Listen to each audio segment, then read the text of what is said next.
सगळे बोलतात की गाडीमध्ये इन्व्हेस्टमेंट करणं म्हणजे ना वेस्ट ऑफ मनी आहे.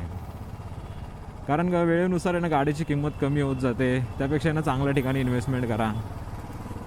समजा आज माझ्याकडे 7 ते 8 लाख रुपये ना मी एक चांगल्या ठिकाणी इन्व्हेस्टमेंट केले. हां, माझं वय 28 आहे. 27 ते 30 वर्षानंतर म्हणजे माझं 55 ते 60 वय असेल त्यावेळी मला आहे ना त्याचे आहे ना 70 लाख रुपये ना रिटर्न्समध्ये भेटले. पण माझ्या वयाच्या 55व्या वर्षी त्या 70 लाख रुपयाचं मी करू काय?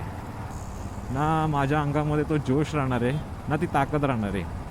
लाईफ एन्जॉय करण्याचा आहे ना जो गोल्डन टाईम आहे ना तो माझ्या लाईफमधनं आहे ना ऑलरेडी निघून गेला असणार आहे. मित्रांनो, तुम्ही तुमच्या ना भविष्यासाठी आहे ना चांगली अशी इन्व्हेस्टमेंट करा. पण त्या इन्व्हेस्टमेंटमुळे आहे ना तुम्ही तुमचं आहे ना प्रेझेंट आहे ना कॉम्प्रोमाइज नका करू. कारण काही आठवणींची किंमत आहे ना त्या 70 लाख रुपयांपेक्षा पण जास्त असते. काय वाटतं मित्रांनो, पैसा महत्त्वाचा आहे की लाईफ एन्जॉय करणं महत्त्वाचं आहे? नक्की कमेंट करून सांगा.